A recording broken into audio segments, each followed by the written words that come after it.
You call this cold? Sergeant Briggs chuckled, his breath forming little clouds in the freezing air. Where I'm from, this is just a brisk autumn stroll. The Malrux soldiers, usually towering and menacing in their armor, were now bundled up like alien snowmen, shivering despite their layers of thermal protection. Their large, glowing eyes, normally so fierce, now wide with disbelief. The Malrux prided themselves on their resilience to harsh climates, but the frozen wastelands of Planet Zogarth were something else entirely. And the humans? They were thriving, as if they'd stumbled into a winter wonderland. Sergeant Briggs moved through knee-deep snow like he was walking on a sandy beach, barely fazed by the biting cold. Behind him, his squad followed, making jokes and laughing as if they were on a ski trip instead of a war campaign. Their fur-lined coats and hastily wrapped scarves looked more like fashion statements than military gear. The Malrux, meanwhile, had never encountered anything like this. Not the cold, and definitely not these bizarre earth creatures. Commander Zogarth of the Malrux watched the humans from a distance, his fangs clamped together in frustration. How are they still moving?" he muttered, his breath visible as it escaped his mouth.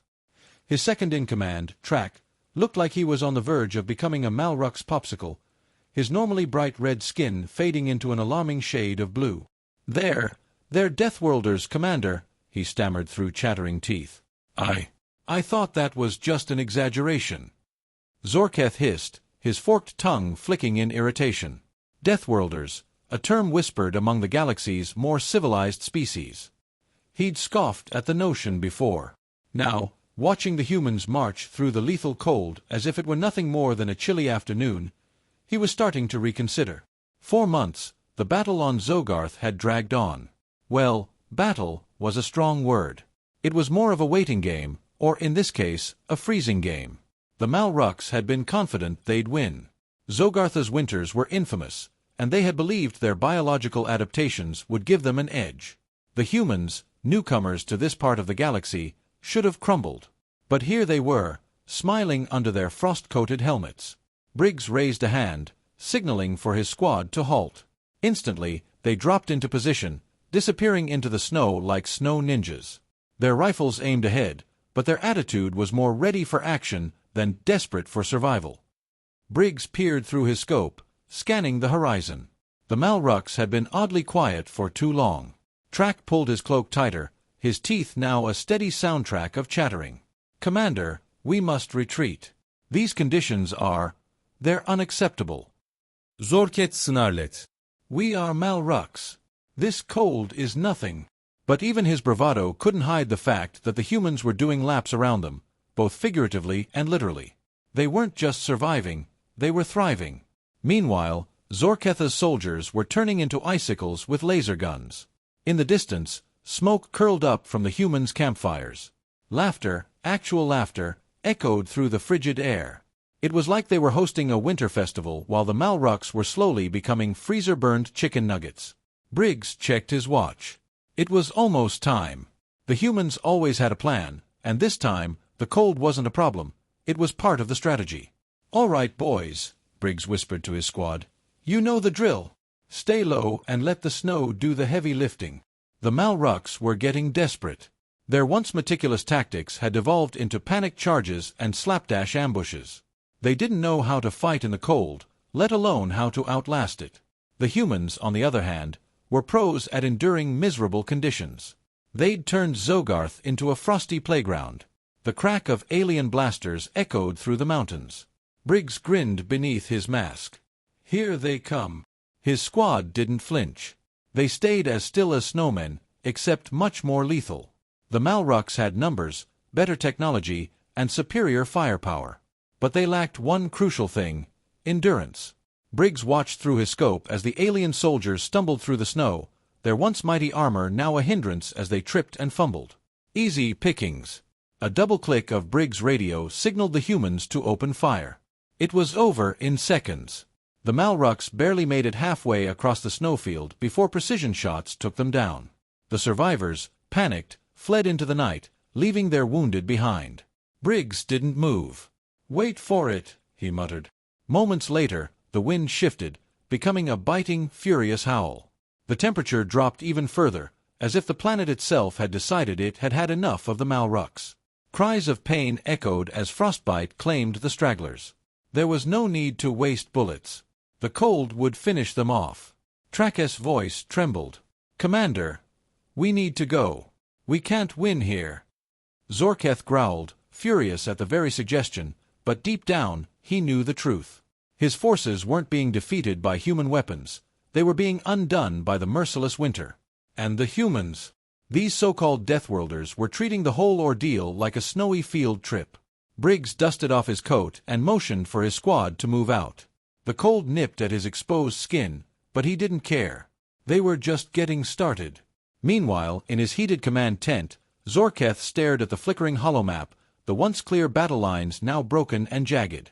His forces were being picked off, not by human guns, but by the cruel winter. "We should have known," Zogarth grumbled. "Deathworlders, if they can survive their planet, what's a little ice storm to them?"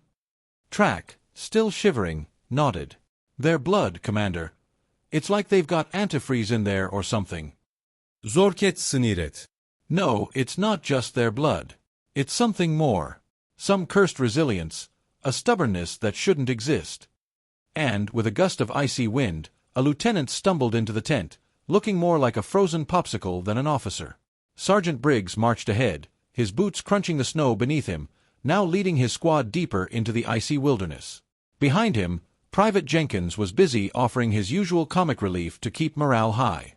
"You know," Jenkins said, his voice muffled under several scarves, "back home, I used to complain about how cold my mom's basement got during winter. I'll never complain about that again. This place is basically the fridge my leftover pizza goes to die." "Shut it, Jenkins," Briggs muttered, but a grin tugged at his lips. Jenkins' absurd chatter was exactly what kept everyone sane out here. Corporal Vasquez, ever the practical one, rolled her eyes.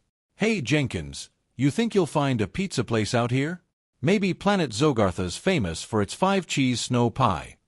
Jenkins didn't miss a beat. "If they are, it'll come with a side of frostbite. Delicious, yet deadly." Briggs couldn't help but chuckle, but his focus remained razor-sharp. He had his eyes set on their next objective, a Malrux supply depot they were set to raid. If all went according to plan, the aliens wouldn't know what hit them. That is, if the snow didn't take them out first. As the squad trudged along, the cold bit harder, but the humans carried on with that stubborn quiet grit that had earned them their Deathworlder reputation. The Malrux thought they could break the humans with the weather. They had clearly never met Earthlings before. About a mile away, deep in the Malrux command tent, Commander Zogarth was pacing again. His lieutenant, still half frozen from his last outing, stood at attention, looking like he was regretting every life choice that led him to this miserable planet. "We're losing too many soldiers to this damned cold," Zogarth barked, his patience thinner than the ice crusting over the tent's edges. "How are these humans still functioning? They should be popsicles by now." The lieutenant, who was halfway to becoming a popsicle himself, cleared his throat. "Commander, we've underestimated them. These creatures, their resilience, it's unlike anything we've faced before." Zogarth glared at the shivering soldier. "That's the understatement of the millennium. What's next? Are they going to start sunbathing in a snowstorm?" The lieutenant blinked, unsure whether that was a rhetorical question or if he should actually respond. Zogarth waved a hand, dismissing the conversation entirely. "Enough.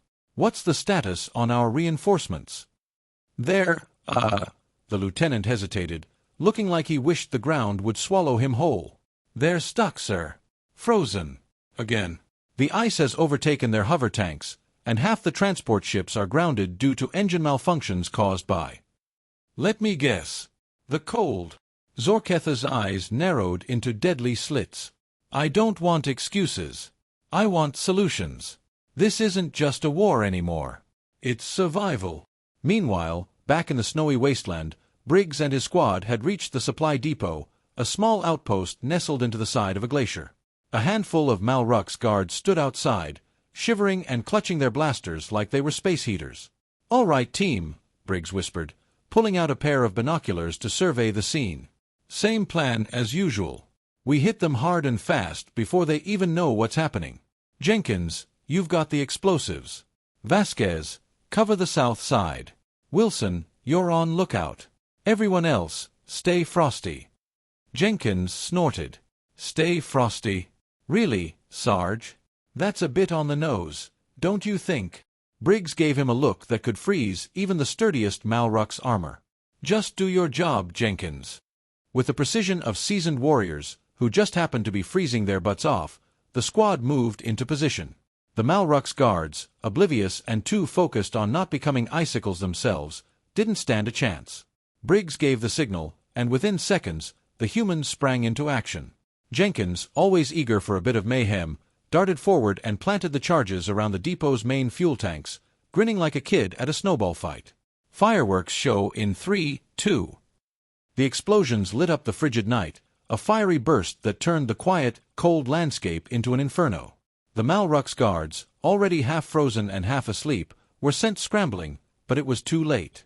The humans swept through with precision, taking out the stragglers and securing the depot in record time. Briggs watched the fire die down, the heat from the explosion a welcome change from the relentless cold. "That's how you do it," he muttered, patting Jenkins on the back. Jenkins, naturally, was basking in the glory. "I aim to please, Sarge. Though, if you've got any marshmallows, I think now's the time to bust them out." Private Wilson, peering through his scope from a ridge, interrupted their banter. Guys, we've got company." Briggs turned, his eyes narrowing. In the distance, he could see the faint outline of a large Malrux battalion advancing through the snow, their numbers bolstered by fresh troops who, somehow, hadn't yet frozen to death.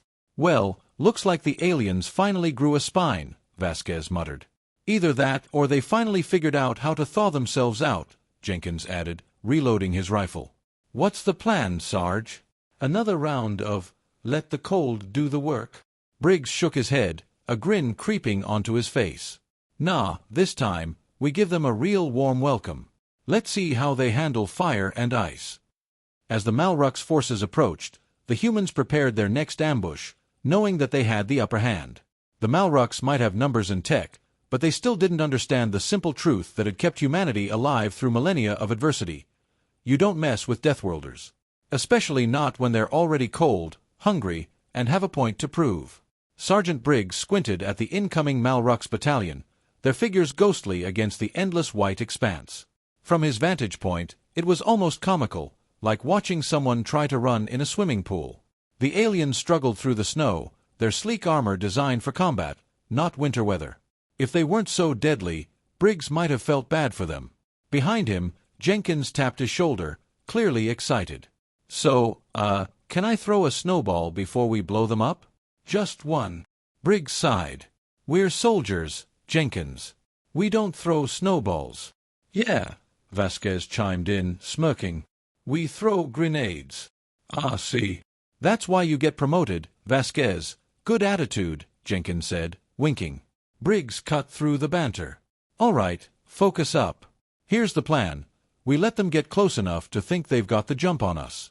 Then we spring the trap, hit them hard, and fade back into the snow." "Got it." Jenkins saluted, though the grin plastered on his face showed that he was way too excited for this. "Got it, Sarge.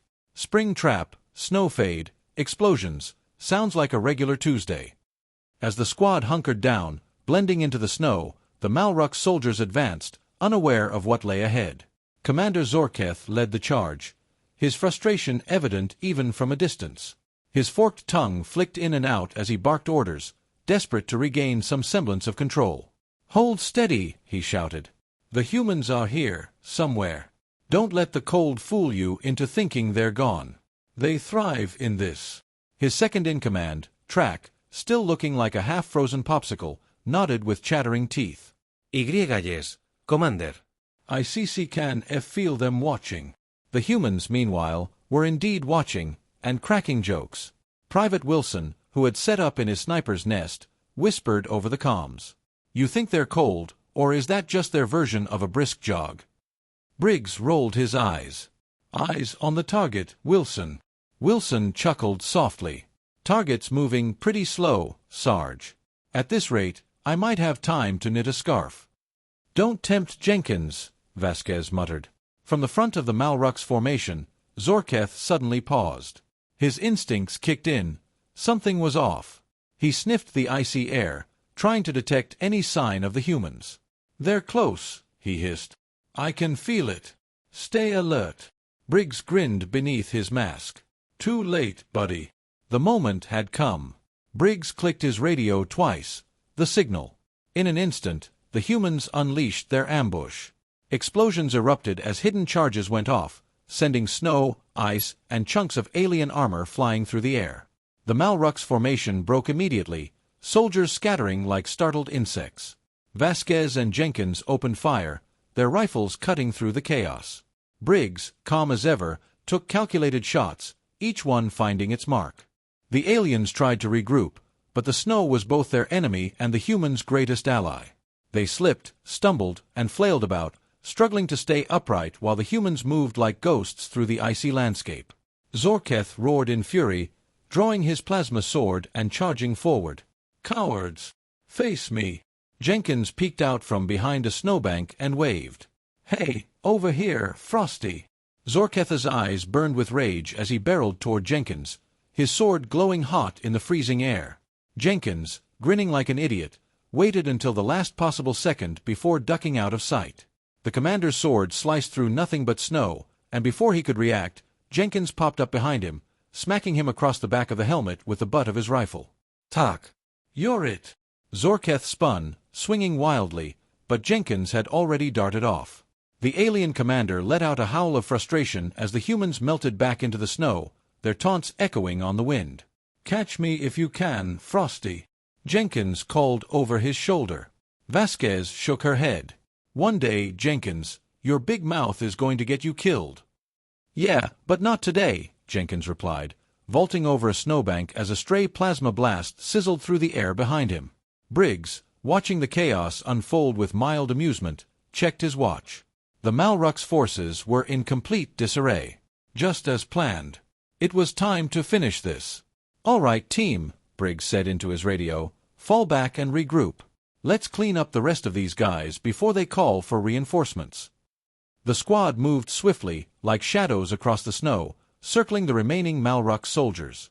Zogarth, still fuming and desperately trying to rally his troops, barked orders, but it was no use. His soldiers were too scattered, too panicked, and, let's face it, too cold to follow his commands. Briggs leveled his rifle and aimed directly at Zogarth. "Commander," he said quietly to himself, "this is gonna sting." Before he could pull the trigger, though, a voice crackled over the human comms. "Hold your fire, Sergeant. Let him live." Briggs blinked in surprise. Colonel Sato. Colonel Sato's voice was calm, as always. "We've got enough alien bodies littering this snowfield. Let's give them something to remember. Leave Zogarth to retreat. Let him carry the story back to his superiors." Briggs lowered his rifle, sighing. "Copy that, Colonel. You sure? I've got a pretty clean shot." "I'm sure," Sato replied. "We've made our point. Let him stew in it." Briggs clicked off his comms and motioned for the squad to pull back.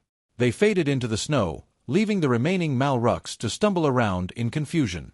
Zogarth, unaware of how close he had come to joining the frozen casualties, shouted in frustration, his voice echoing through the desolate landscape. "Retreat!" he finally bellowed. "Fall back!" The surviving Malrux soldiers hurried to comply, limping and shivering as they scrambled back toward their frozen transport ships. Zogarth glared at the empty snowfields where the humans had been, his fists clenched so tightly his claws dug into his palms. As the aliens retreated into the frozen night, Briggs and his squad watched from a distance. Jenkins, of course, couldn't resist a parting shot. "Hey, Sarge, think they're running home to thaw out or what?" Vasquez chuckled. "Probably gonna need a nice hot bath after this one." Briggs shook his head, a grin forming on his face. "Whatever they do, they're gonna remember this. Deathworlders, Jenkins. We're the stuff of nightmares." Jenkins raised an eyebrow. "Yeah, and we throw one heck of a snowball fight." "Grenades, Jenkins." "We throw grenades," Briggs corrected, shaking his head as they moved deeper into enemy territory, the cold biting at their skin once more. But for the humans, it was just another day in the snow.